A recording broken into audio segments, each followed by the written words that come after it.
When I was 16, I walked in to my older brother with a pistol in his mouth, getting ready to commit suicide.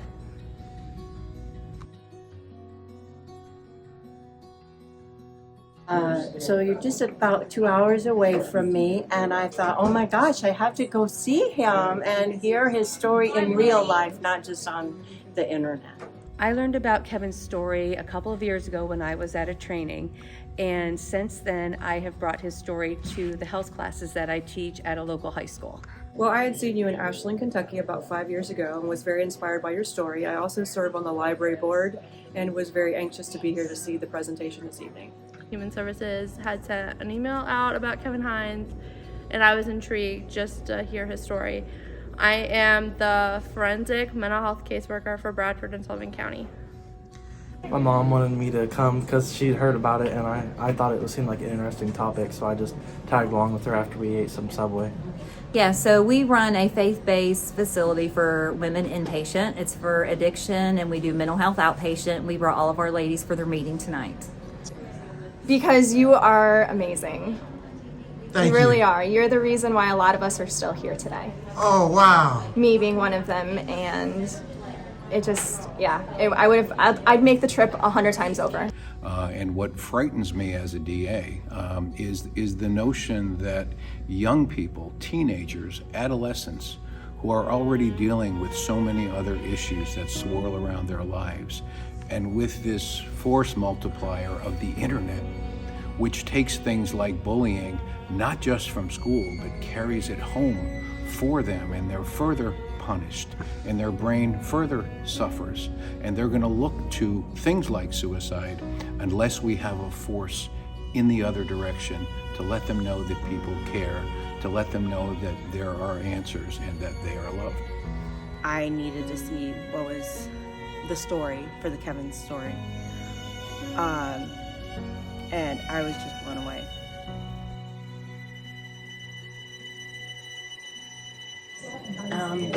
That you still struggle with suicidal thoughts, but you don't have to act on them. And it doesn't mean I'm doomed just because I have them. I thought it was really good. There was a lot of stuff I didn't know, especially about like the suicide with the Golden State Bridge, so I thought that was really interesting to hear.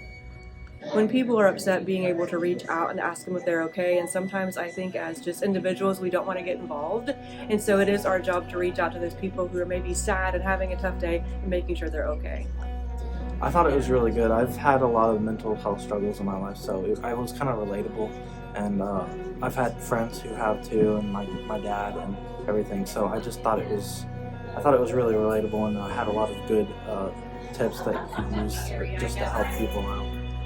After the event, I'm just more motivated to be a better person. I'm more motivated to bring his message back to my health classes. We talk a lot about suicide prevention and mental health, and I just think that sharing Kevin's story and fulfilling his purpose of why he is still here on this earth is one of the most important stories you can share. I thought it was very inspirational. We deal with mental health on a daily basis. I've personally dealt with mental health.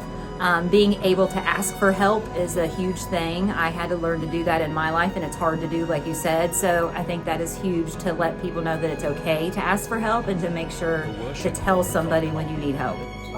Really just to be there for people as much as you can, even if you don't know them, and just to reach out and even asking if they're okay can save their life. So now if I see anyone crying anywhere, I completely just reach out to them, even if they really don't want me to butt into their life, just to make sure they're okay. So if we're at the mall or we're out eating and I see someone crying, I always just ask them if they're okay and if they need anything.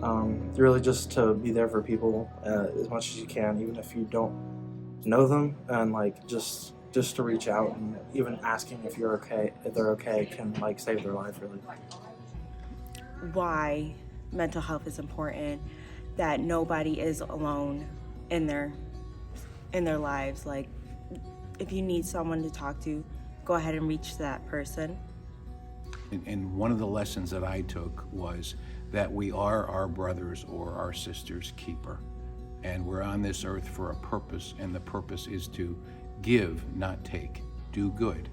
And suicide and suicidal ideation is the most important place we can care and tell others.